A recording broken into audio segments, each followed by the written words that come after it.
Video शुरू करने से पहले डिस्क्लेमर दे देते हैं कि यह वीडियो उनके लिए बिल्कुल भी नहीं है जिनकी जरा सी बातों को सुनकर भावनाएं आहत हो जाती है। मतलब इस वीडियो में प्रेमानंद जी महाराज जी के बारे में जो कुछ बताया गया है प्रूफ के आधार पर बताया गया है कि मतलब प्रेमानंद जी महाराज जो बातें बोलते हैं और किस प्रकार वो जो बातें उन्होंने बोली है उस बात को ही वो अपनी ही बातों से काट देते हैं, डिबंक कर देते हैं। तो ये सारी बातें आज की इस वीडियो में की गई है प्रूफ के आधार पर। मतलब कोई भी बातें ऐसी नहीं बोली गई है मनगढ़ंत या फिर बिना तर्क की। सारी बातें तर्क संगत है और प्रमाण के साथ हैं और संत रामपाल जी महाराज जी के ज्ञान पर आधारित हैं। तो जो लोग प्रेमानंद जी महाराज जी के अंधभक्त बने बैठे हैं और उनके बारे में कुछ भी गलत नहीं सुनना चाहते तो वो इस वीडियो को स्किप कर सकते हैं। और जो लोग सच में सुखी होना चाहते हैं, मोक्ष की राह प्राप्त करना चाहते हैं, तो वो ही इस वीडियो को आगे देखें। जैसे मैं है ना प्रेमानंद की डेली शो रील देख लेता हूँ, क्या करने के लिए? पाखंड ढूंढने के लिए, और 100 की 100 में पाखंड मिल जाता है। कोई लोग ये भी बुरा मान सकते हैं कि भी प्रेमानंद जी को पाखंडी क्यों बोल दिया, हमें बुरा लगता है। ये चीज तो बहुत ज्यादा है। देखिए इन सबको बताना चाहेंगे पाखंडी जो वर्ड है वो इसलिए आया है इनके लिए क्योंकि गीता जी अध्याय 16 श्लोक 23 और 24 में पाखंड की परिभाषा डिफाइन की हुई है। जो शास्त्रों के अनुसार साधना करते हैं वो ही सही है, बाकी सब पाखंडी है। इसीलिए प्रेमानंद जी को पाखंडी कैटेगरी में रखा गया है। सबसे बड़ी बात निंदा तो वो होती है, हमने प्रेमानंद जी को चोर नहीं कहा, हमने प्रेमानंद जी को जार नहीं कहा, हमने प्रेमानंद जी को डाकू नहीं कहा। एक अच्छे व्यक्तित्व के इंसान है, बहुत अच्छा उनका विचार है, लेकिन अगर बात होगी भक्ति की, धर्मगुरु की, तो प्रेमानंद जी को 1% भी शास्त्रों का ज्ञान नहीं है। दोस्तों आज की इस वीडियो में बात करने वाले हैं प्रेमानंद जी महाराज को लेकर। प्रेमानंद जी महाराज किस प्रकार की दोगली बातें करते हैं वो आज की इस वीडियो से आपको समझ आएगा। प्रेमानंद जी महाराज के चेले कहते हैं भाई उनके लिए ऐसे शब्द का इस्तेमाल मत करो, वो तो पूजनीय है और कुछ लोग तो उनको भगवान माने बैठे हैं। तो आइए जानते हैं प्रेमानंद जी महाराज जी को लेकर कुछ और अनोखी बातें। हमारे साथ जुड़े हैं संत रामपाल जी महाराज जी के 2 भक्त हैं जो प्रेमानंद जी महाराज जी के विषय में कई सारी वीडियोस बना चुके हैं लोगों को समझाने के उद्देश्य से। तो आइए जानते हैं इनसे।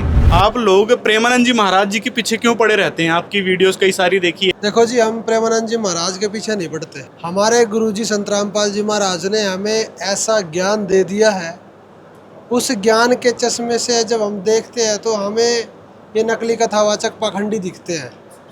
और चाहे प्रेमानंद हो, चाहे अनिरुद्धाचार्य हो, चाहे देवकी नंदन हो, चाहे कोई भी हो, जो भी हमारे सामने पाखंड करता हमें दिखता है, हम उसी के पीछे पड़ जाते हैं। जो पीछे पड़ने का उद्देश्य ये नहीं है कि हम उनकी निंदा करें, पीछे पड़ने का उद्देश्य ये है कि जो वो समाज में पाखंड फैला रहे हैं उस पाखंड को जनता के सामने उजागर करें।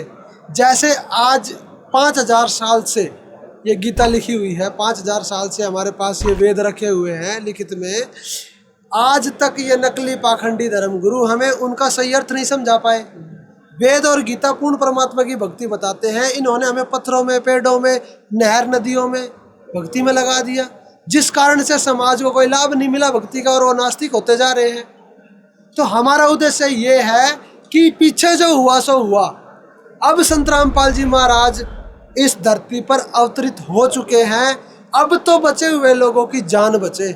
और ये प्रेमानंद जैसे पाखंडी, अनिरुद्धाचार्य जैसे पाखंडी, ये लोगों को मीठी मीठी बातें बना के उनको ऐसे जाल में फंसा लेते हैं कि वो लोग समझ ही नहीं पाते ये सच बोल रहे हैं झूठ बोल रहे हैं। भक्ति इसलिए की जाती है ताकि हमें कुछ सुख मिले। हम बचपन में भी जब आरती चलती थी गांव गली में, मंदिरों में, तो उसमें यही चलता था कि अंधे को आंख दे, कोढ़ी को काया, निर्धन को धन दे, बांझन को पुत्र दे।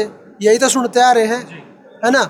तो भक्ति किस लिए की जाती है कि पहले हमें सुख मिले, जब सुख मिलेगा भगवान पर विश्वास बढ़ेगा, फिर हम भक्ति करेंगे और आगे ऐसा कार्य नहीं करेंगे जो भगवान के विरोध में हो, जिससे हमें फिर दुख ना मिले और फिर भक्ति करके मोक्ष को प्राप्त करें।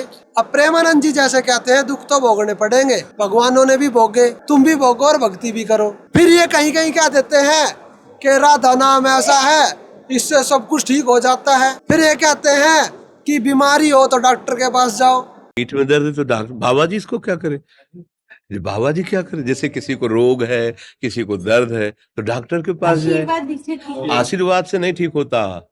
देखो बस वही समझ में नहीं आता, इसी भटकाओं में सब भटक रहे हो। अरे जब ऐसी ऐसी बातें करोगे तो भगवान की शक्तियों का क्या होगा? ऐसे ऐसे ऋषि महर्षि होते थे जो आशीर्वाद से बीमारियां ठीक कर देते थे, आशीर्वाद से बच्चा दे देते थे। क्या वो बातें झूठी हैं? श्री कृष्ण जी ने कुब्जा का कोड कौन सी सर्जरी करके ठीक करा था, बताना एक बार। शक्ति से तो ठीक किया था। एक पत्थर को पैर लगा के औरत बना दिया था। अहिल्या को श्री राम जी ने कौन सी सर्जरी करी थी? शिव जी ने गणेश जी की नाड़ काट दी थी। हाथी का सिर लगा दिया था, कौन सी सर्जरी करी थी? ये सारी सिद्धियों से तो हो रहा है काम। तो एक तरफ तो ये कहते हैं कि तुम धार्मिक बनो, सनातनी बनो, भगवान में आस्था करो, राधा राधा जाप करो, और एक ये कह देते हैं भगवानों में शक्ति नहीं है। रोग ठीक नहीं होंगे, भोगने पड़ेंगे, जो पिछले संचित कर्म है वो कट जाएंगे। अरे प्रारब्ध तो कट नहीं रहे, संचितों के सिर में मारेंगे। अगर प्रेमानंद जी अगर आध्यात्मिक गुरु हैं, इनको थोड़ा बहुत भी ज्ञान है, तो इनको कोई ये बताने वाला होना चाहिए कि संचित कर्म तो हमारे जीवन में कोई नुकसान फायदा करते ही नहीं है। कर्म तो प्रारब्ध हमें दुख देते हैं, और जब तक प्रारब्ध खत्म नहीं होगा आदमी भक्ति कैसे करेगा? संत रामपाल जी महाराज बताते हैं, आपके पैर में कांटा लगा है, अगर आप किसी के पास जाते हो कि भाई मेरे पैर में कांटा लगा, बड़ा दुख दे रहा है, इसका इलाज बताओ, और सामने वाला बोले भाई कांटा तो नहीं निकलेगा लेकिन जूता ऐसा दे दूंगा भविष्य में कभी कांटा नहीं लगेगा, तो क्या वो कांटा लगा हुआ पैर में जूता पहन लेगा? तो ये पक्की बात समझ लीजिए कि अपने कर्म को ही भोगना पड़ रहा है। इसमें बिल्कुल संशय न कीजिए कि मैंने तो पाप नहीं किया। किसने प्रश्न किया था? भगवान तो आपको कृपा ही कर रहे हैं, पर हमने गलती की है तो वो भोग तो हमें भोगने पड़ेगा। अरे पहले कांटा निकाले फिर जूता पहने, फिर ना निकाले उस जूते को। तो ये प्रेमानंद कह रहा है तुम्हारा कांटा लग रहा है, तुम जूते पहन लो, कोई टेंशन नहीं है, और दूना दुख देगा वो। तो इनके पाखंड को जनता में उजागर करने के लिए हमारे गुरुजी संत रामपाल जी महाराज ने एक मुहिम चला रखी है। उस मुहिम का एक छोटा सा हिस्सा हम है। तो हमारा उद्देश्य है कि समाज को जागरूक किया जाए, अपने वेद और भगवत गीता की तरफ वापस लाया जाए, और उनको सच्चाई बताई जाए कि भगवान की भक्ति में इतनी शक्ति है कि उनका नाम लेने मात्र से कैंसर का बाप भी ठीक होगा, लेकिन नाम ठीक होना चाहिए। ये पाखंडी प्रेमानंद की तरह नहीं कि राधा राधा कर लो, राम राम कर लो, कृष्ण कृष्ण कर लो, चाहे कुछ भी कर लो, लेकिन एक को पकड़ लो। अरे एक को पकड़ लो, इतने सारे बता दिए, अरे एक को पकड़ लो। गीता में लिखा हुआ है, ये नहीं लिखा हुआ ना, बस इतनी सी बात है। अच्छा, आप क्या कहना चाहोगे सचिन जी? ये जो अभी युवराज जी ने बताया कि प्रेमानंद जी बोलते हैं कि आप एक मंत्र चूज करो और उसका जाप करो, आपको उसी से लाभ मिल जाएगा। आप राधा बोलो, शिव बोलो, राम बोलो, कृष्ण बोलो, सब वही है, तो एक कोई नाम चयन कर लो। भाई ये बात तो सुनने में इतनी हास्यास्पद है, जैसे कि आप किसी डॉक्टर के पास जाते हो, जो मेरे तो पेट में दर्द है, और डॉक्टर आपके सामने 4-5 कलर की दवाई रख दे और फिर कहे कि भाई जो तेरे को पसंद है वो चूज कर ले, तेरा रोग ठीक हो जाएगा। इतनी बेवकूफ़ी भरी बातें आज के समाज में, समाज एक्सेप्ट कैसे कर रहा है? मैं तो बड़ा हैरान हूँ। जब संत रामपाल जी महाराज फ्री में आपके घर बुक पहुंचा रहे हैं, वेदों का ज्ञान दे रहे हैं, वो लोगों के चलो समझ आ रहा है, धीरे धीरे जो पढ़ रहे हैं उनके समझ में आ रहा है, पर जो लोग प्रेमानंद जी को मतलब सुन रहे हैं और उनको देख रहे हैं, वो समझ क्या रहे हैं? गीता जी में स्पष्ट बताया है, अध्याय 16 का श्लोक 23 देखो, 24 देखो, कि शास्त्रों के अनुसार साधना करोगे तो ही ठीक है, अन्यथा पाखंड है। गीता में प्रूव्ड है कि प्रेमानंद जी पाखंडी हैं। सबसे बड़ी बात तो ये है अभिषेक जी, जैसे लोग है ना प्रेमानंद जी को देखते नहीं है, इनका ज्ञान नहीं सुनते। लोग ये देखते हैं इनके पास बड़ी बड़ी सेलिब्रिटी आ रही है तो ये बढ़िया गुरु होंगे, ठीक है। विराट कोहली आए अब दोबारा संन्यास लेने के बाद, प्रेमानंद जी ने कहा कि आपको अलग से भक्ति करने की जरूरत नहीं है, आप जो ये खेल खेल रहे हो ना, यही आपकी साधना है, ठीक है। अब मुझे कोई ये बताए कि विराट कोहली और भी जितने क्रिकेटर हैं ये दुनिया को जुआ खेलना सिखाते हैं कि भाई आईपीएल पे इस शराब का ऐड भी ये कर रहे हैं। किंगफिशर का ऐड अभी नया इनका चल रहा है, सालों से ये शराब का ऐड करते जा रहे हैं ऐसी कंपनीज का। अब मुझे ये बताइए ये कौन सी साधना है, इससे कौन सा मोक्ष मिलेगा? तो ये प्रेमानंद जी जैसे ये धन के लालची लोग भी हैं, वैसे तो ये कहते हैं कि मुझे धन नहीं चाहिए, वैसे घूमते डिफेंडर में, पोर्श में, ओडी में, फॉर्चूनर में। फिर धन कैसे ना लिया जाता? हम तो ये सोचते हैं कि ये भाई इतनी महंगी महंगी गाड़ियों में भी घूमते हैं, फिर कहते हैं हमें कुछ चाहिए ही नहीं। वो तो कहते हैं कि वो किसी शिष्य की गाड़ी है, उन्होंने तो वो ऐसे यूज कर रहे हैं। वो हर किसी धर्म गुरु के शिष्य की ही गाड़ी होती है। फिर और लोग कैसे धन के लालची, और ये कैसे धन का लालची नहीं है? अरे आज भी मांग के खाए, तो आज भी मांग के खाते हैं, बोले उनके शिष्य जाते हैं वृंदावन की गलियों में, वहां से मांग के लाते हैं। कई सारी वीडियोस देखी, रील देखी कि भाई वो मांग के लेके आ रहे हैं और फिर वो खाना खा रहे हैं। भाई गीता में दिखा दो कि मांगने खाने का ऐसा जो है तरीके से भक्ति होती है। अगर गीता में है तो हमें भी दिखाओ। ये पाखंड कर रहे हैं, नए नए पाखंड फैला रहे हैं, लोगों से सहानुभूति पानी है इनको। सबसे पहली बात तो ये है, अभी हाल ही में प्रेमानंद जी ने पूरे वृंदावन यानी ब्रजवासियों को इनविटेशन दिया था भंडारे का। सबके सारे ब्रजवासियों को उन्होंने जिमाया, तो वो कहाँ से मांग के जिमा दिया भाई? अगर मांगते हैं तो घर में कुकर क्यों है, गैस क्यों है, चूल्हा क्यों है? फिर मांग के ही खाओ। अगर आप मांगते ही हो तो इतनी बड़ी गाड़ी की जरूरत क्या है? अगर आप धन के लोभी नहीं हो तो ये इतनी बड़ी ये एसी, ये साइड में जो कमरा रूम बना रखा है उसमें डेली डायलिसिस होता है, बड़े बड़े डॉक्टर आते हैं, उनका चेकअप करते हैं। कोई गरीब आदमी आ जाए बात करने, उसके मुंह पे मास्क लगाया जाता है। कोई सेलिब्रिटी आ जाए तो बिना मास्क के बात करते हैं। और सुनने में आया है कि वहां पर भी वो स्पेसिफिक लोग जाते हैं उनके पास, मतलब स्पेशल बंदे जाते हैं। स्पेशल बंदे जाते हैं। दूसरी बात ये है कि सवाल भी सिलेक्टेड होते हैं। अगर सवाल प्रेमानंद के खिलाफ है तो जब उसको नहीं लिया जाता अंदर। प्रेमानंद जी ऐसे आदमियों को अंदर बुलाते हैं जो लगता है भाई ये सवाल का जवाब मैं दे दूंगा। एक जगह तो कह रहे हैं कि माँ बाप की पूजा करो, उसी से मोक्ष हो जाएगा। माता पिता को भगवान मानकर उनकी आराधना करो और नाम जप करते रहो। एक इनके भगत ने पूछा जी माँ बाप को ही भगवान बन के उनके ही नाम जाप कर लेना, ना ऐसे मोक्ष नहीं होगा। ये तो दोगली बात हो गई। एक को कह रहे हैं तुम अपने पति में ही भगवान देखो। पति को भगवान मानकर और भगवत भजन करते हुए पति की आराधना करने से भगवान की प्राप्ति हो जाएगी। और एक को कह रहे हैं नहीं भगवान की भक्ति तो करनी पड़ेगी। तो ये कहाँ की ये समझदारी है? देखो प्रेमानंद जी का कोई स्टैंड नहीं है जी। मैं आपको एक वीडियो दूंगा अभी थोड़ी देर में, वो बेशक आप लगा देना। इसमें प्रेमानंद जी गालियों को प्रमोट कर रहे हैं। वो कह रहे हैं सच्चा ब्रिजवासी वो है जो 2-4 माँ बहन की गालियां दे दे बातचीत में, नहीं दे तो वो नकली है। और यहाँ के पानी में गाली का प्रभाव होता है। यहाँ के पानी में अगर वाणी में माँ बहन की गाली ना आई तो असली ब्रजवासी है नहीं, पक्का समझ लेना। अगर असली ब्रजवासी की पहचान देखनी है और उसको छेड़ दो तो चाहे तुम जितने बड़े परमहंस हो 2-4 गाली तो दे ही देगा वो, समझ लेना पक्का ब्रजवासी का खून है। तो जैसे सारे बहन और माँ की और फिर नहीं। एक और वीडियो देखी ना प्रेमानंद जी की, फिर उसमें वो गाली की निंदा कर रहे हैं कि भाई गाली नहीं देना चाहिए। कौन सा सिद्धांत, कौन सी गीता भागवत में लिखा है भाई गाली देने से तो जबान हमारी गंदी हुई, श्रवणेंद्री गंदी हुई और मन भी गंदा हुआ। हमारे आदर्श है क्या? ये सब गंदी बातें जो दिखा रहे हो हमारे समाज में पड़ रहा है उसका प्रभाव। आदर्श है कोई महात्मा, कोई शास्त्र सम्मान से चलने वाला, कोई भारतीय भक्ति से युक्त अपने जीवन को देश सेवा में समर्पित, उनको हम आदर्श मानते हैं। इनको आदर्श थोड़ी मानते हैं। पहले हम बदले, फिर तुम बदलो, फिर तुम बदलो, फिर तुम बदलो। ऐसे बदलेंगे तो समाज बदल जाएगी। पहले आप सुधरो। सुधारने वाला पहले जो बोल रहा है वो ऐसे आचरण करता है कि नहीं?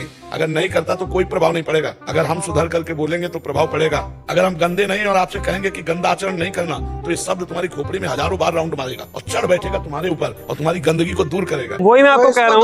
तो दोगलापन किसको कहते हैं? अपनी खुद की बात जो खुद को ही क्रॉस कर रहे हैं, उनकी दूसरे की तो जरूरत ही नहीं है क्रॉस करने की।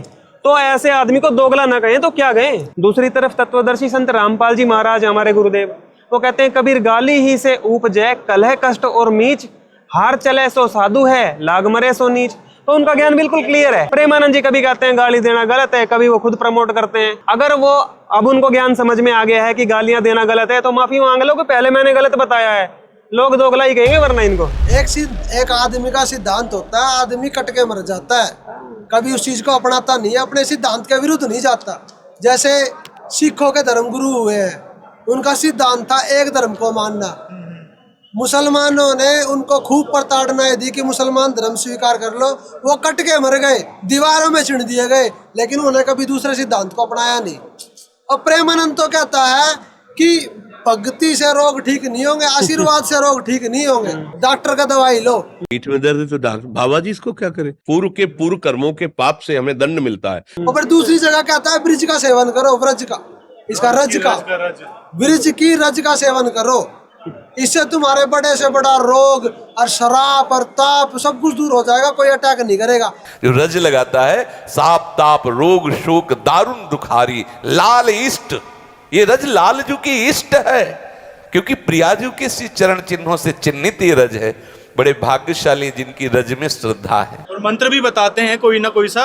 एक वीडियो देखा था, कोई मंत्र इन्होंने नया इजाद किया है या कहीं से पढ़ लिया होगा? पुराणों में तो फालतू के मंत्र लिखे ही रहते हैं। वासुदेवाय प्रणत क्लेशनाशाय, कुछ ऐसा ही मंत्र है। और कहीं सारे पाप ताप नष्ट ना हो तो कहना। एक बार इस सत्संग में कहा था, कृष्णाय वासुदेवाय हरे परमात्मने प्रणत क्लेशनाशाय गोविंदाय नमो नमः। ये महान शक्तिमान मंत्र है, इसका अनुष्ठान करने से किसी के भी कष्ट दूर हो सकते हैं। हाँ, इससे पाप और ताप नष्ट हो जाएंगे। मतलब ये वेद जो रखे हैं हमारे इतने महान, जो सनातन धर्म के असली बेस हैं, उसमें जो विधि बताई है वो छोड़ दो। प्रेमानंद जी एक नई विधि बनाएंगे, उससे आप ग्रहण करो। तो भैया ये पाखंड की निशानी है इनकी। पहले कह रहे थे कुछ होता ही नहीं भगवान से, अब कह रहे हैं मैंने एक मंत्र बनाया है नया, इससे तुम्हारे क्लेश नष्ट हो जाएंगे। भाई वेदों में या गीता में प्रूव तो करके दिखाओ। तो ये पाखंडी भी हैं और दोगले भी। अच्छा, लेकिन कोई ना कोई बात तो होगी उनके में, जो लोग इतने प्रभावित हो रहे हैं, अट्रैक्ट होते हैं, सेलिब्रिटी बड़े बड़े जा रहे हैं उनके पास, कोई ना कोई बात तो होगी। देखो इनके पास पुण्य होते हैं पूर्व जन्मों के जी, ये पुण्य आत्माएं होती हैं, तभी इनको लोग सुनते भी हैं, इनसे प्रभावित भी होते हैं। परंतु काल ब्रह्म जो इस ब्रह्मांड की सबसे नेगेटिव शक्ति है, वो ऐसी पुण्य आत्माओं को यूज करता है गलत ज्ञान प्रचार करने के लिए। आप विष्णु पुराण में एक कथा है माया मोह की, उसमें उन्होंने ऐसे ही किया था। ऐसे नकली संतों को भेजकर समाज को वैदिक धर्म से, सनातन धर्म से छिन्न भिन्न करने के लिए ये संत भेजे जाते हैं। असल में ये असंत होते हैं, क्योंकि वेदों से ही दूर कर रहे हैं आपको, सनातन धर्म से दूर कर रहे हैं। सनातन विरोधी और वेद विरोधी हो गए तो फिर आप धार्मिक कहाँ रह गए? तो ये धर्म के नाम पे ही अधर्म फैलाने का काम करते हैं। ये नकली संत होते हैं, होते इनके अपने पुण्य हैं, जिनसे इनको आगे ये गुरुपद दे के प्रभावित करवाया जाता है लोगों को। सबसे बड़ी बात तो ये है अभिषेक जी, प्रेमानंद जी का ही एक स्टेटमेंट है। उन्होंने कहा कि मुझे वेदों के बारे में जानकारी नहीं है, मैंने वेद कभी पढ़े ही नहीं। ये प्रेमानंद जी कहते हैं। उनके गुरुजी ने भी नहीं पढ़े वेद, तो उन्होंने देखे ही नहीं होंगे वेद। वेदों में तो कबीर साहब को भगवान बताया, फिर राधा कहाँ से आ गई? वेदों से ऊपर तो कोई ग्रंथ नहीं है। विष्णु महेश की भक्ति वेदों में नहीं बताई गई, ये तो देवी पुराण कहती है, उसमें लिखा हुआ है ब्रह्मा विष्णु महेश गणेश, इनकी भक्ति तो अनित्य बताई हुई है। जो इनकी भक्ति करता है वो तो बावड़ी पूछा है, यानी कि ये इनकी भक्ति व्यर्थ है। अगर प्रेमानंद जी वेदों को पढ़ लेते तो आज ये लोगों को मूर्ख नहीं बना रहे होते। देखो जी, प्रेमानंद जी का जो मैंने एनालाइज किया है, प्रेमानंद जी को इतने दिन मैंने उनकी वीडियो देखी है, उनके ये प्रवचन सुने हैं, तो मुझे तो मेरे गुरुजी संत रामपाल जी महाराज की एक वाणी यानी कि कबीर साहब की वाणी याद आ गई। कबीर साहब कहते हैं कि कबीर पगड़ा दूर है, आए पहुंचे सांझ, और जन जन को मन राखती वैसा रहेगी बांझ। यानी कि उस भगवान के घर का रास्ता बहुत दूर है, और अगर आप लोगों से मिलते हुए, लोगों को खुश करते हुए, अपना टाइम वेस्ट करते हुए जाओ, कभी मंजिल तक नहीं पहुंच पाओगे। फिर अगली वाणी का उदाहरण दिया है, जैसे वैश्य है, वैश्य का काम क्या है कि लोगों को संतुष्ट करना काम भाव से। वो कभी पुत्र प्राप्ति नहीं कर पाती है ना, वो सबको खुश तो कर देती है, लेकिन उसको कभी पुत्र रतन की प्राप्ति नहीं होती। पुत्र रतन की प्राप्ति किसको होती है? पतिव्रता को, जिसका एक पति होता है। ऐसे ही जो प्रेमानंद जी है, ये सबको खुश रखते हैं। मुसलमान आ जाए तो उसको कहते हैं तू अपने धर्म में जो है वो कर। फिर राधा का क्या सिस्टम, जब सारा सिस्टम राधा ने बनाया है, सारा संसार राधा ने रचा है, तो मुसलमानों को भी बोलो ना राधा राधा जाप करो, यहाँ आके भक्ति करो। एक आया, एक ने बोला जी हमारे गांव में रावण की पूजा होती है। गांव का नाम रावण है, ना रावण की पूजा होती है महाराज। अगर कोई रावण की वहां पूजा करता है, हमारे भगवान के पार्षद हैं। तो प्रेमानंद जी कह रहे हैं मैं रावण की बुराई नहीं करता, लेकिन जब रामायण की पूजा होती है तो रावण की भी तो होती है। भगवान का पार्षद था, वो ज्ञानी था। रावण उत्तम कुल पुलस्त करना थी, वैसे भगवत पार्षद है और उत्तम कुल पुलस्त करना थी। भगवान शिव का महान भक्त है और शास्त्रों का विद्वान, पारंगत विद्वान है। ऐसा नहीं है सब कुछ उसे। रावण की भक्ति करने के लिए कह रहा है, सीता माता को उठा लेगा था रावण भाई, जीव हत्या, रेप भी कर सकता था सीता माता का, किया क्यों नहीं? क्योंकि उसके भतीजे नल कुबेर ने रावण को श्राप दिया हुआ था कि अगर तू किसी स्त्री को बिना उसकी इच्छा के हाथ लगाएगा तेरे सिर के 7 टुकड़े हो जाएंगे। रावण वाल्मीकि रामायण में लिखा हुआ है डेली 100-200 स्त्रियों को उठाता था और उनका बलात्कार करता था। वो ज्ञानी हो गया, वो पूजा के लायक हो गया। प्रेमानंद जी में इतनी अकल नहीं है, ये इतने डरते हैं लोगों से, कहीं कोई नाराज ना हो जा। प्रेमानंद जी की जो उसके मुंह पे एक आधे रावण को भक्ति करने लायक था। रावण तो राक्षस है, दुनिया जलाती है उसे। रावण की फोटो अपने घर में नहीं रख के राजी कोई। और एक आके कह रहा है जी मैं पहले तो शिव जी का भगत था, अब मुझे आपके सत्संग सुनकर राधा में प्रीति होगी। तो वो कह रहे शिव जी ने तो रास्ता दिखाया राधा का। अरे शिव जी ने कौन सी राधा का रास्ता दिखा दिया, हमने तो नु ना मेरा। कोई तो कहता है भाई शिव जी ये कहते हैं कि ओम नमः शिवाय का जाप करो। शिव जी ने कब बता दिया राधा का जाप करो? हाँ नहीं, प्रेमानंद जी भी यही कहते हैं, उनका मार्ग डाइवर्ट करने का भी उनका यही तर्क रहता है। जैसे पहले वो शिव जी की भक्ति करते थे, अभी राधा जी को मानने लगे हैं, वो कृष्ण जी, राधा बल्लभ और गौलोक की बात करने लगे हैं। तो वो भी कहते हैं भाई शिव जी ने ही ये राधा जी को दिखाए हैं, मतलब उनका भी यही स्टेटमेंट आता है। देखो जी ये सारी बनावटी बातें हैं, ये उनके साथ होता है कि बंदे को बंदा मिले छूटे कौन उपाय, कर सेवा निर्बंध की जो पल मिले छुड़ाए। इनको सब बंधे हुए मिले हैं, तो ये खुद भी बंधे हुए हैं, इनको निर्बंध तो मिला ही नहीं है।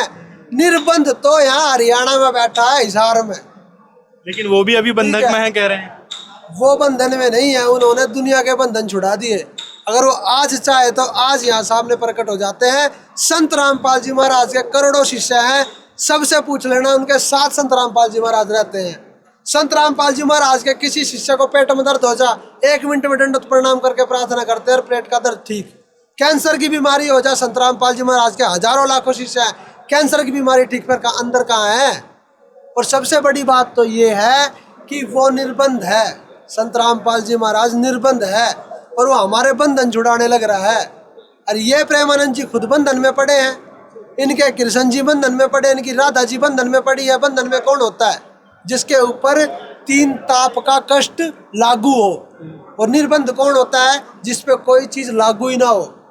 कबीर साहब जब 600 साल पहले यहाँ पे आए थे धरती पे, तो लोग शेख तकी नाम के एक विरोधी ने उनके साथ कितनी घटनाएं करी। उनको काटने की कोशिश करी, जलाने की कोशिश करी, कुएं में दाबने की कोशिश करी, तंत्र मंत्र छोड़ के शराब दे, पता नहीं क्या क्या। और कबीर साहब ऐसे के ऐसे, उनका कुछ बाल तक बाका नहीं होया। और इनकी राधा जी को गोलोक के एक नौकर श्री दामा ने शराब दे दिया कि तू धरती पर जाकर और गोपी बनेगी। और शराब लागू हो यार, वह गोपी बनी। और राधा ने उसको शराब दे दिया। और ये कहते हैं गोलोक तो निर्भय है, गोलोक में तो कोई टेंशन ही नहीं है। किसको श्राप दे दिया राधा जी ने? श्री दामा जी को, जो श्री कृष्ण जी, श्री दामा, हाँ श्री दामा थे। ये ब्रह्मवैवर्त पुराण में लिखा हुआ है कि एक श्री दामा नामक कृष्ण जी का पार्षद है, उसको द्वारपाल भी कह सकते हैं आप। तो ये कहानी बहुत लंबी हो जाएगी। एक बार श्री कृष्ण जी एक विरजा नामक वहाँ एक सखी है उनकी, जो राधा के जितनी ही उनको प्यारी है, वो उसके गोलोक में वो उनके साथ सुख संभोग कर रहे थे। ठीक है, राधा जी को उनकी सखी ने बात जाके बता दी कि कृष्ण जी तो किसी और के साथ संभोग कर रहे हैं। तो राधा जी जब वहाँ पे गई, तो राधा जी के आने की खबर सुनते कृष्ण जी वहाँ से भाग गए। ये लिखा हुआ उसमें। ये क्या ब्रह्मवैवर्त पुराण में मेंशन है, पूरा मेंशन है। ठीक है, तो जब श्री कृष्ण जी राधा जी के पास गए, तो राधा जी ने उनको बहुत बुरी बुरी गालियां दी कि तुम तो अति लंपट हो, धूर्त हो, हैं, ऐसे ऐसे नीच व्यक्ति हो। धूर्त किसे कहते हैं? नीच को ही कहते हैं। तो ये बात कृष्ण जी के उस पार्षद को पसंद नहीं आई, श्री दामा को। तो उन्होंने गुस्से गुस्से में श्री राधा को शराप दे दिया कि तू कृष्ण जी को क्या समझ रही है, तू जाके गोपी बनेगी नीचे। राधा ने उसको शराप दे दिया कि तू भी नीचे जाके गोप बनेगा, राक्षस बनेगा। अब शंखचूड़ राक्षस, जो शंखचूड़ राक्षस था ना, वो था वो श्री दामा, और राधा के श्राप से बना था। जब गोलोक में भी श्राप एक दूसरे पे काम करते हैं, और सबसे बड़ी बात, चलो श्री दामा को श्राप दे दिया, कोई बड़ी बात नहीं है। अरे प्रेमानंद जी तो कहते हैं श्री राधा तो मालकिन है संसार ब्रह्मांड की, उस पे नौकर का श्राप काम कर गया, बताओ तो किस बात की है वो इरादा। तो ये बंधन में है। निर्बंध तो बस एक ही है, जो कबीर जी है। और आज वर्तमान में कबीर संत रामपाल जी महाराज जी के रूप में आ रहे हैं। अब आप कह रहे हो कबीर जी निर्बंध हैं, प्रेमानंद जी महाराज जी के जो शिष्य देखते होंगे वीडियो को, वो कहते हैं कि भाई कबीर जी चलो निर्बंध थे, आपने बहुत सारी महिमा सुना दी, लेकिन अभी तो संत रामपाल जी महाराज जेल में हैं, बंधन में हैं, वो भी सरकार के, क्या कहना चाहोगे आप? देखो जी, बंधन और निर्बंध क्या होता है जी। जैसे आप प्रेमानंद जी के चेलों से या प्रेमानंद से ही सुन लो, श्री कृष्ण जी कहाँ पैदा हुए थे? जेल में हुए थे ना। अब उनको जेल में से निकाला गया रात के पहरे में, ठीक है, ब्लैक तरीके से, वो जिसको कहते हैं भाई ये तो ब्लैक में काम चल रहा है। अगर श्री कृष्ण जी भगवान होते तो श्री कंस को वही मार के आ जाते 1 मिनट में। श्री कृष्ण जी तो आ गए, अपने माँ बाप को छोड़ आए तड़पने के लिए। और ये भी बात है ना कि उससे पहले वो 8 जो उनके भाई थे उनको भी मारे गए। वो क्यों मारे गए? यदि परमात्मा सही में श्री कृष्ण जी भगवान है तो वो क्यों मारे गए? दूसरी बात ये है कि उनके माँ बाप 12 साल तक उस पीड़ा को सहते रहे। और मेन बात ये है कि भविष्यवाणी करी किसने कि भाई 8वीं संतान तेरा वध करेगा, जब पता है कि भाई ये राक्षस किस्म का है कंस, तो आकाशवाणी करनी नहीं चाहिए थी। और दूसरी बात ये है कि कृष्ण जी ने यहाँ आके किया क्या? सिर्फ कंस को मारा, ठीक है, और उन्होंने क्या लीलाएं करी? ये जैसे प्रेमानंद जी कहते हैं कि समाज की 95% लड़कियां चरित्रहीन हो चुकी हैं। अनिरुद्धाचार्य कहते हैं सारी वैसा बढ़ चुकी। और मैं ये कहना चाहता हूँ, श्री कृष्ण जी ने क्या किया गोपियों के साथ? जो गोपियां अपने घर में काम करती है, कोई दूध चढ़ा रखा किसी ने, कोई भैंसों को चारा डाल रही है, कोई अपने बच्चे को सुला रही है, कृष्ण जी रात को मुरली बजाते थे और वो सारे अपने परिवार को छोड़ के कृष्ण जी के पास। कहाँ सुना आपने ये सारी चीजें? ये मैंने भागवत पुराण में पढ़ा है। अच्छा, भागवत पुराण। हाँ, रासलीला और महारास आप 2 चैप्टर पढ़ के देखोगे जी, तो पूरी काम कथा दी हुई है कंप्लीट तरीके से। मतलब अगर हमारे महापुरुष ही ऐसे काम करेंगे तो जनता क्या सीखेगी? भाई चरित्रहीन होना बिल्कुल गलत है।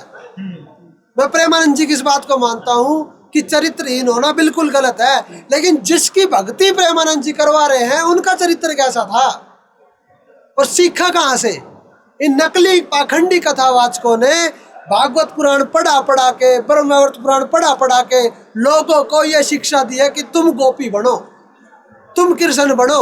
आज गोपियां बना रखी है। आज कोई कैरेक्टरलेस आदमी अगर 4-5 गर्लफ्रेंड बना लेता है तो उसको पता क्या कहते हैं? तू बड़ा कृष्ण का नहीं है हो रहा है। उसको ये क्यों नहीं कहते तू बड़ा संत हो रहा है? कृष्ण का नहीं है, नए कांड कर रखे हैं। तो ये मैं कहना चाहता हूँ कि इस समाज को नाश करने में भी तुम्हारा ही हाथ है। वो भगवान इनके नहीं, वो हमारे भी हैं और सबके हैं, लेकिन वो देवी देवता है। गीता अध्याय 9 श्लोक नंबर 25 में कहा है कि देवताओं की भक्ति करोगे देवताओं को प्राप्त होगे, भूतों की करोगे भूतों को, और पितरों की करोगे तो पितरों को।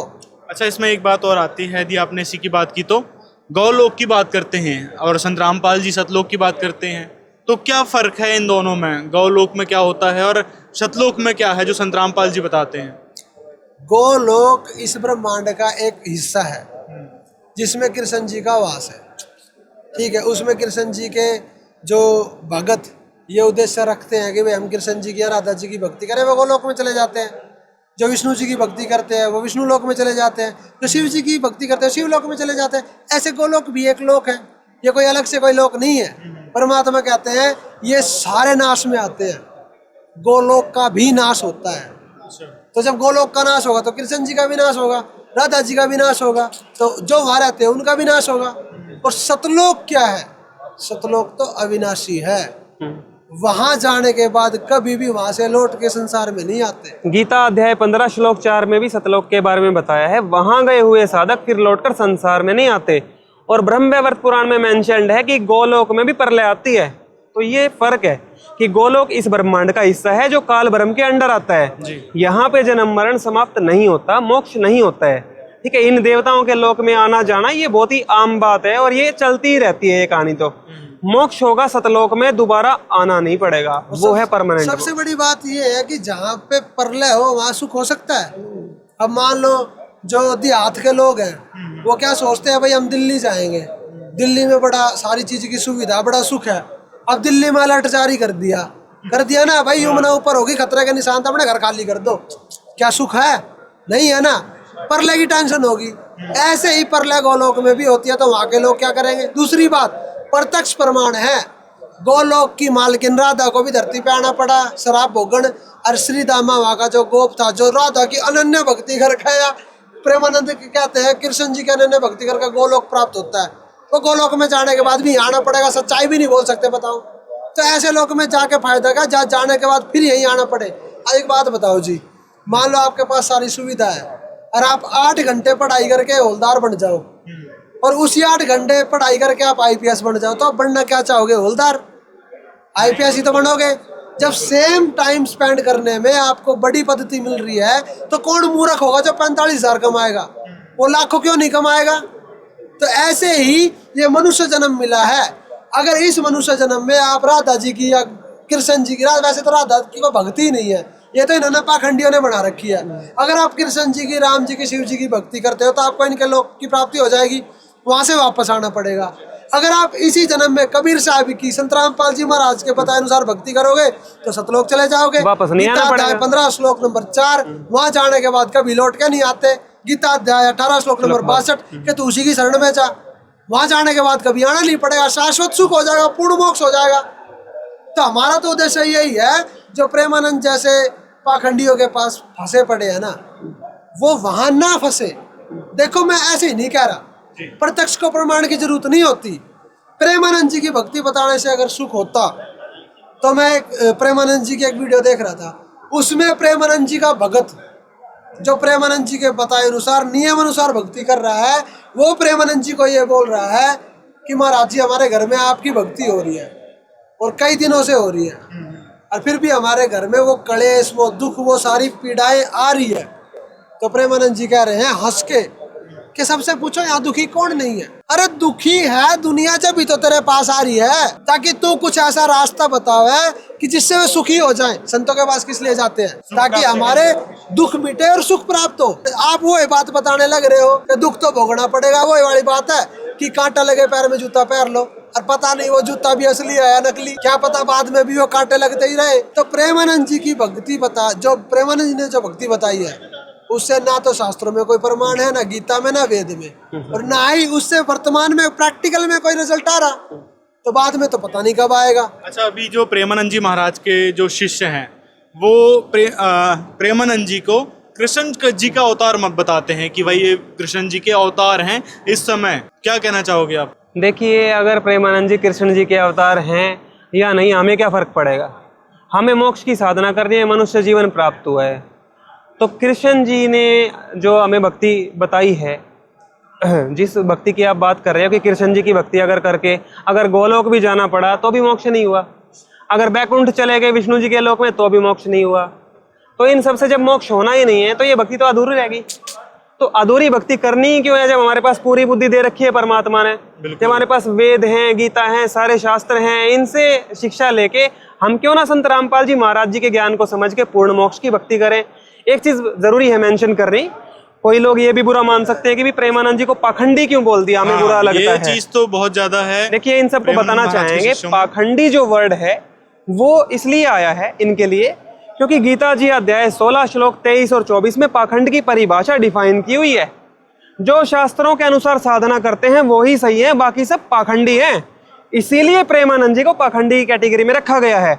आज ये संत रामपाल जी महाराज जी की शरण में आके सत्य भक्ति शुरू कर दें, हम इनको पाखंडी बोलना बंद कर देंगे। सबसे बड़ी बात निंदा तो वो होती है, हमने प्रेमानंद जी को चोर नहीं कहा, हमने प्रेमानंद जी को जार नहीं कहा, हमने प्रेमानंद जी को डाकू नहीं कहा। एक अच्छे व्यक्तित्व के इंसान है, बहुत अच्छा उनका विचार है, लेकिन अगर बात होगी भक्ति की, धर्मगुरु की, तो प्रेमानंद जी को 1% भी शास्त्रों का ज्ञान नहीं है। अगर एक बात और है, अभी संस्कृत के बारे में बात निकली थी, रामभद्राचार्य जी हैं, उन्होंने कहा था कि प्रेमानंद जी महाराज को संस्कृत नहीं आती। तो ऐसे तो आपके गुरुदेव हैं संत रामपाल जी, उनको भी संस्कृत नहीं आती। देखो जी, एक बात बताओ, प्रेमानंद जी को संस्कृत नहीं आती, ये बात कही रामभद्राचार्य जी ने। हमारे समाज के जो शंकराचार्य है, अभी मुक्तेश्वरानंद जी, उन्होंने कहा है कि भक्ति के लिए संस्कृत की आवश्यकता नहीं होती। वृंदावन के कितने ऐसे संत हैं, उन्होंने कहा है कि प्रेमानंद जी तो अनन्य भक्ति के वो हैं, प्रदाता धनी हैं, उनको संस्कृत की जरूरत नहीं है। तो सबने प्रेमानंद जी की सपोर्ट करी है कि संस्कृत से भगवान नहीं मिलता, ज्ञान से तो अहंकार होता है। ठीक है, प्रेमानंद जी तो महान संत हैं, सपोर्ट कर लिया। संत रामपाल जी महाराज जब गीता का, वेदों का, शास्त्रों का ज्ञान देते हैं, कबीर साहब की वाणियां बताते हैं, तो ये शंकराचार्य जो प्रेमानंद जी का वो ले रहे हैं सपोर्ट, ये कहते हैं संत रामपाल जी महाराज को संस्कृत नहीं आती। अरे एक महान संत जो समाज को दुखों से दूर कर रहा है, जिसका घर नहीं है उसका घर बनवाने लग रहा है, जिसके पास अन्न नहीं है उसको अन्न यानी कि राशन देने लग रहा है, जिनके बच्चों के पास शिक्षा नहीं है उनको शिक्षा देने लग रहे हैं, जिनके पास कपड़े नहीं है उनको कपड़े देने लग रहे हैं। एक अन्नपूर्णा मुहिम चलाई है संत रामपाल जी महाराज ने। ऐसे संत रामपाल जी महाराज के बारे में ये शंकराचार्य है, ये नकली पाखंडी, ये आर्य समाजी ये कहते हैं संत रामपाल जी महाराज को संस्कृत नहीं आती। अरे जब प्रेमानंद को संस्कृत नहीं आती वो तो भगत है, वो तो अच्छा ज्ञान दे रहे हैं। संत रामपाल जी महाराज को संस्कृत नहीं आती इसलिए वो गलत ज्ञान दे रहे हैं। ये दोगलापन क्यों भाई समाज में? मैं बताता हूँ क्यों। क्योंकि प्रेमानंद जी के पास अगर शंकराचार्य चले जाए तो प्रेमानंद जी कहते हैं हम तो आपके चरणों की धूल हैं, हम तो भिखारी हैं, आप तो भगवान हो। अनन्य भक्ति, अव्यभिचारिणी भक्ति गीता में बताई है, एक इष्ट के अलावा किसी के आगे नहीं झुकना। प्रेमानंद जी हर आदमी के आगे झुकते हैं, ऐसे नहीं आदर से नहीं, भगवान बोल के। शंकराचार्य, एक ने पूछा जी शंकराचार्य के बारे में आप क्या कहना चाहोगे? हम उनके बारे में क्या कहेंगे, वो तो साक्षात भगवान है। एक ने पूछा आप उसके बारे में क्या कहना चाहोगे, रावण के बारे में? अरे रावण तो भगवान का पार्षद है, उसकी भी तो भक्ति करते हैं रामायण में। तो जिसके बारे में एक ने आसाराम जी के बारे में पूछ लिया, अरे वो तो महान गुरु है।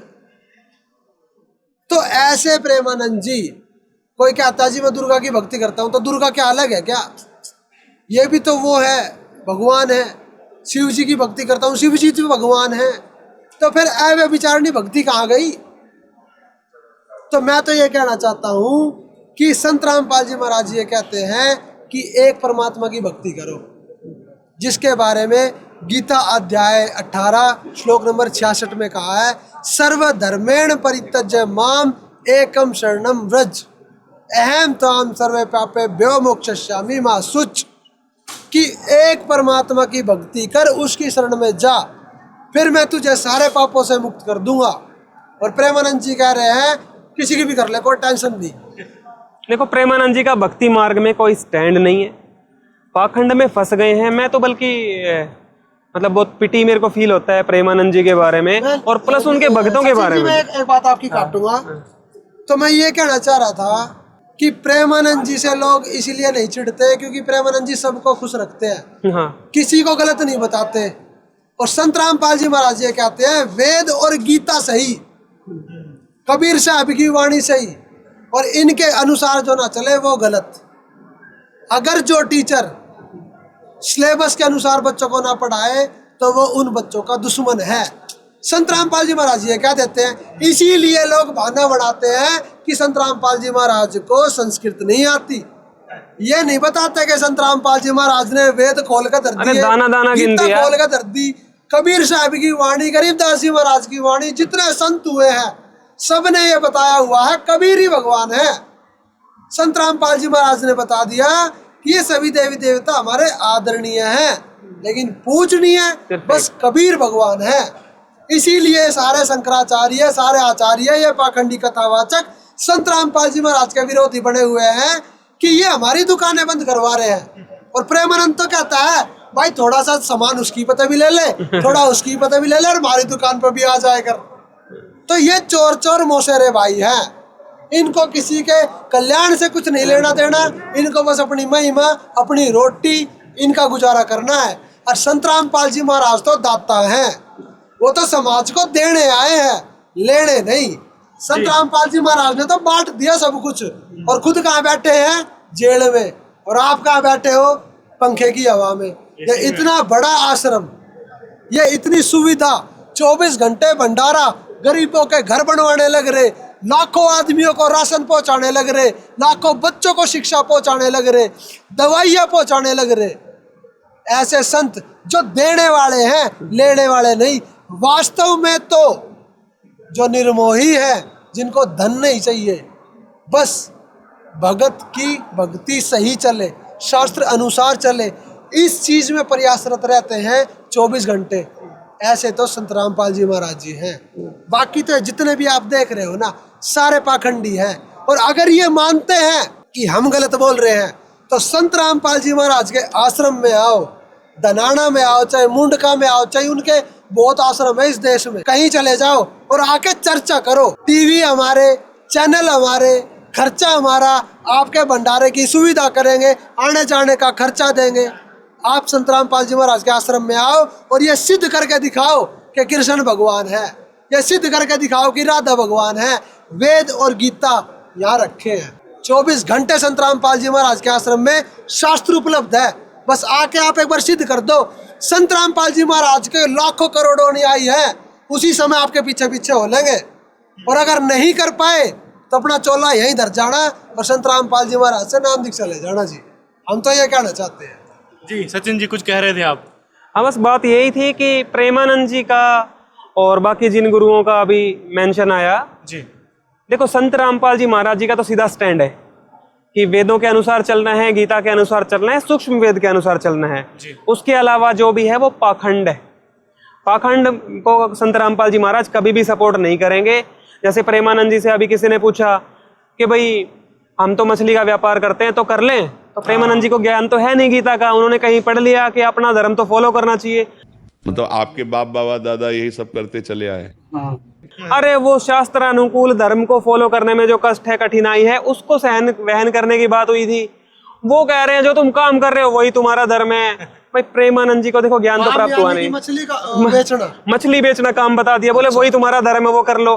तो भाई जो जिसका व्यवसाय है वो धर्म नहीं होता। प्रेमानंद जी संत रामपाल जी महाराज जी की ज्ञान गंगा पुस्तक या जीने की राह पुस्तक को जरूर मंगवा के पढ़ो। देखो अभी आपका जीवन शेष है, अभी भी परमात्मा ने आपके लिए रास्ता खोल के रखा हुआ है। अगर ये जीवन हाथ से छूट गया, ये झूठी महिमा किसी काम नहीं आएगी। ये लोग बेशक आपके देह जो है तस्वीर डाल के माला डाल लेंगे, पर आपको कुछ काम नहीं आएगी। आपको जो ये आपके कर्म बिगड़ रहे हैं, लोगों को सनातन धर्म से तोड़ के गलत भक्ति मार्ग पे लगा के इनके जन्म को नरक बनाने के, वो कर्म आपको भोगने पड़ जाएंगे। तो उन सब से बचो, संत रामपाल जी महाराज जी की शरण ग्रहण करो, ये प्रार्थना है जी। जो अभी शिष्य हैं प्रेमानंद जी महाराज जी के, वो उनको भगवान माने बैठे हैं, बिल्कुल एकदम कट्टर आस्था हो गई उन पे।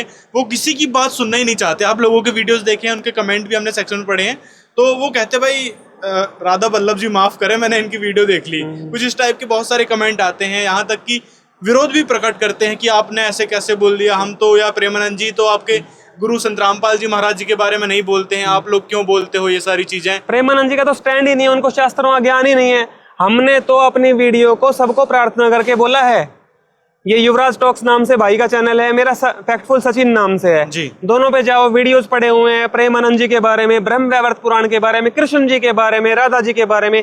वो सारे भाई प्रेमानंद जी तक पहुंचा दो, उनसे जवाब ले लो ना।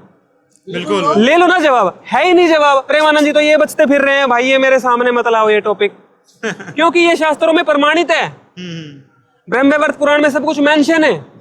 तो जो समझदार आदमी है वो तो ग्रहण कर लेता है।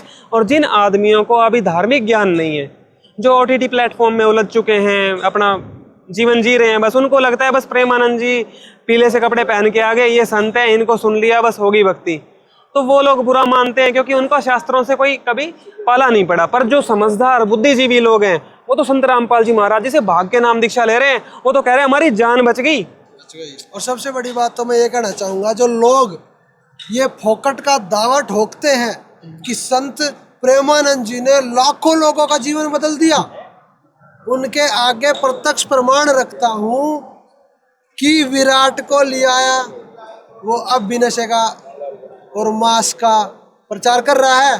क्या परिवर्तन हुआ? खाली आया उनके पास, पता नहीं कितने अंडे खा जाता है डेली, अब भी उनके अंदर परिवर्तन हो गया। ये उन लोगों के नाम है जिनको दुनिया जानती है, उनमें ही चेंज नहीं है, तो जिनको नहीं जानती उनकी क्या बात करें। शिल्पा शेट्टी उनके पास आई, अब भी वो कैसा अंग प्रदर्शन कर रही है। 95% लड़कियों को तो वैसा बता दिया, लेकिन इन एक्ट्रेस ने, शिल्पा शेट्टी जैसी एक्ट्रेस ने लोगों को क्या दिखाया? अपना शरीर, छोटे छोटे कपड़े, वल्गैरिटी फैलाई। प्रेमानंद जी की आवाज नहीं लिखड़ी उनके सामने। नहीं, खुश रखना है ना उनको, तो प्रेमानंद सबको खुश रखना है, शिल्पा उनको क्या शेट्टी का मतलब है? पति राज कुंद्रा गंदी फिल्में बनाता पकड़ा हुआ गया था। प्रेमानंद जी की आवाज नहीं लिखड़ी कि तू तो गंदा आदमी है। उनसे क्या कह रहे हैं? राधा राधा जाप करो। नहीं, अरे वो भी चले गए ना। क्या परिवर्तन हुआ? अरे भाई, प्रेमानंद जी का तो मेरे को लगता है अगर ऐसे आदमी जो कोई ब्लू फिल्म बनाते हुए पकड़े गए हैं, अवैध तरीके से उन पे केस लगे हुए हैं, और वो भी जाके कह दे प्रेमानंद जी मैं तो 20 साल से यही काम कर रहा हूँ, वो कह देंगे भाई तेरा तो अब तो यही धर्म है, यही कर। हाँ बिल्कुल। प्रेमानंद जी का क्या स्टैंड है? प्रेमानंद जी तो क्या भी दे, स्टैंड थोड़ी ना है। जब अनुष्का ने कैसी वीडियो बनाई, फिल्म बनाई हुई, ये सब जानते हैं। तो अनुष्का को और विराट कोहली जी को बता रहे हैं जो आपका काम है यही तपस्या है। अरे क्या गंद फैलाना तपस्या है क्या? तो प्रेमानंद जी को तो ये पता ही नहीं उनको कहना क्या है। मैं तो उनको एक भोला आदमी मानता हूँ जो महिमा के चक्कर में चुप बैठा है, दुनिया को बहलाने फुसलाने का काम है, कुछ मुख लोगों को फंसा लिया है, वो उनके सेवादार बन गए हैं। उन्होंने ये तक नहीं सोचा कि हम इतने पढ़े लिखे हैं, इंजीनियर है, आर्मी में है, अपनी गीता तो खोल के देख ले, अपने वेद तो खोल के देख ले। इसमें युवराज जी मेरा मानना है कि उन लोगों की भी प्योर गलती नहीं है, धार्मिक ज्ञान मौजूद ही नहीं है पृथ्वी पे। जितने गुरु बाकी हैं वो भी तो वही पाखंड परोस रहे हैं, तो उनको लगता है भाई प्रेमानंद जी भी ठीक है, ये तो किसी की बुराई भी नहीं कर रहे, कुछ उल्टा भी नहीं कह रहे, जो जा रहा है उसी को खुश करके भेज देते हैं, तो सही है। और संत रामपाल जी महाराज जी के मार्ग पे चलना तो जी खांडे की धार है। इसमें तो आपको सुधरना पड़ेगा, पूरा जीवन चेंज करना पड़ेगा, साधु संत बनना पड़ेगा, अभी जीते जी मरना पड़ेगा, तब मोक्ष मिलेगा। और सबसे बड़ी बात तो ये है कि प्रेमानंद जी तत्व ज्ञान की बात करते हैं। अरे जब कृष्ण जी भी राधा, शिव जी भी राधा, दुर्गा भी राधा, ब्रह्मा जी भी राधा, सारे देवी देवता भी राधा और हम भी राधा, तो फिर ये 18 पुराण, 4 वेद, भगवत गीता, इनकी जरूरत क्या है? जरूरत ही नहीं है। अरे एक चीज बना देते भाई, सब कुछ राधा इसी की कर लो बस। फिर तत्व की बात क्या फिर वेदों और गीता में क्यों नहीं है? सनातन धर्म में तो है ही नहीं राधा ना। वेदों में लिखा हुआ कि सब कुछ राधा है, वेदों में तो कृष्ण जी का भी नाम नहीं है। भगवत गीता में ये कृष्ण जी थूकदानी लेके खड़े रहते हैं राधा जी के सामने, इतना उनकी चरण कमलों का ध्यान करते हैं। प्रेमानंद जी कह रहे हैं, प्रेमानंद जी का पूरी गीता में कहीं भी कृष्ण जी ने यह नहीं बताया हमें कि राधा की भक्ति करनी चाहिए।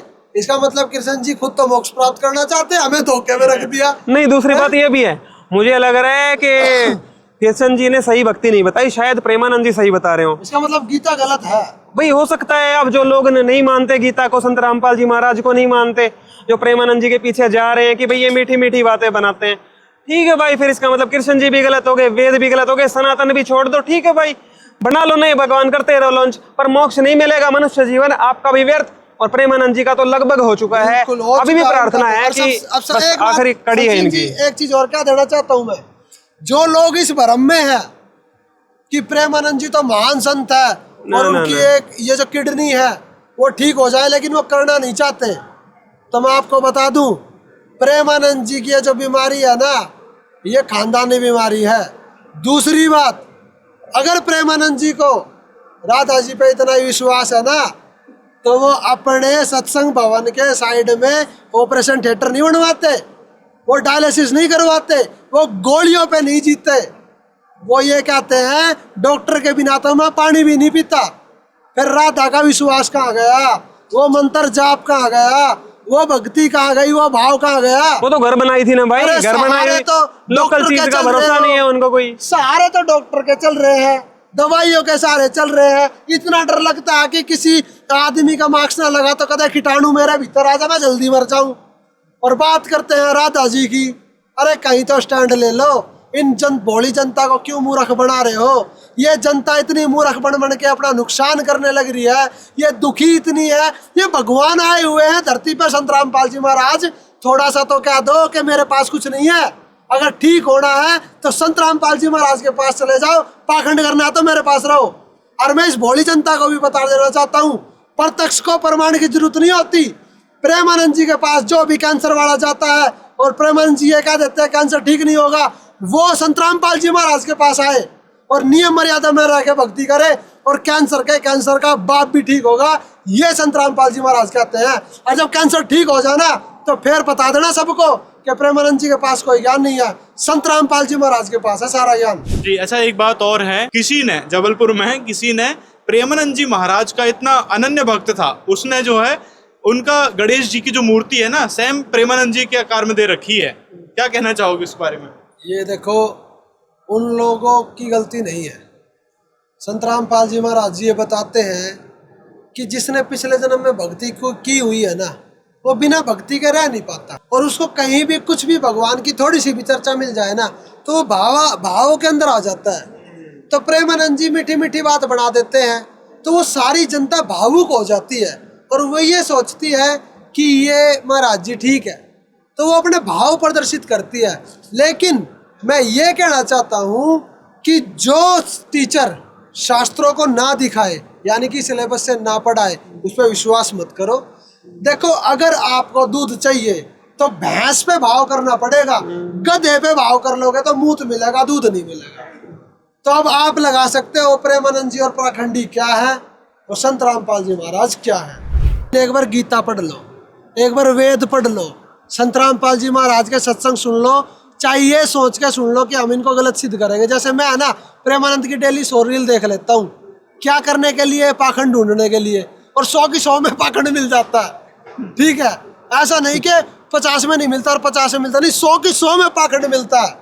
आप संत रामपाल जी महाराज का ज्ञान सुनो, उनकी पुस्तक ज्ञान गंगा पढ़ो, वेद गीता में चेक करो कि संत रामपाल जी महाराज ने जो लिखा है वो सही है या नहीं है।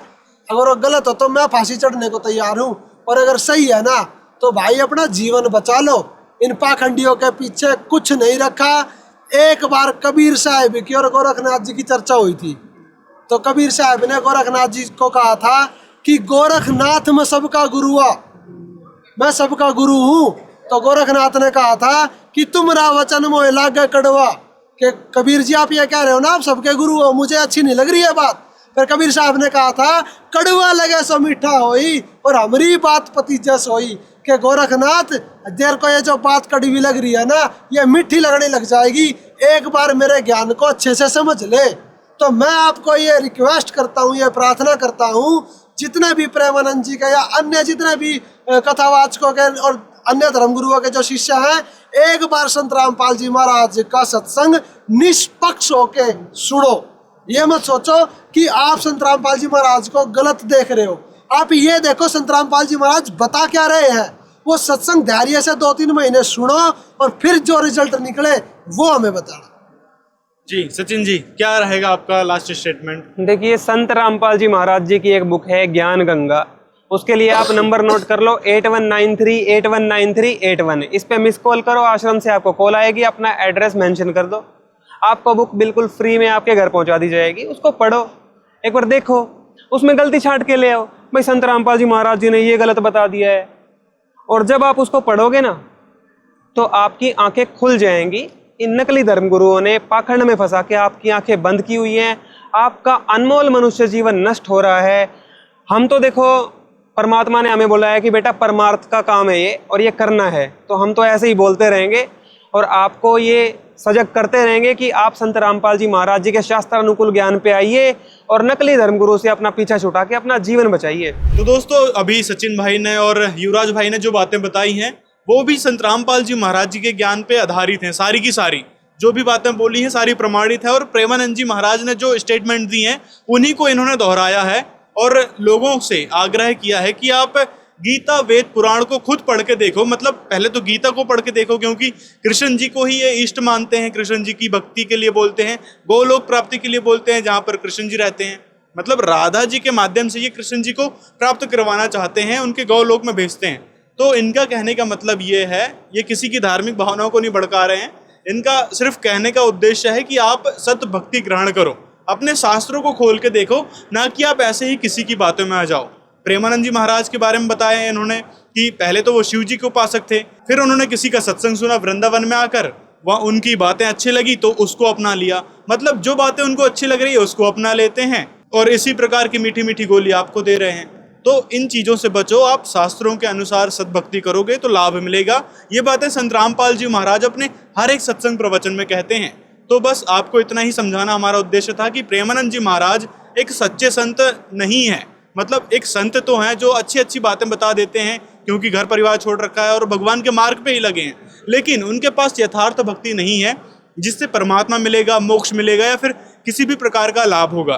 परमात्मा की प्राप्ति के मार्ग गीता में बताया गया है। गीता अध्याय 17 के श्लोक 23 में जो ओम तत्सत है, जो सच्चिदानंद घन ब्रह्म का मंत्र है, ना कि कृष्ण जी का। और गीता में सिर्फ 2 मंत्र बताए गए हैं। गीता अध्याय 8 के श्लोक 13 में ओम नाम का जिक्र है। इसी प्रकार यजुर्वेद में भी ओम नाम का एक जिक्र है जो ब्रह्मलोक प्राप्त करवाएगा।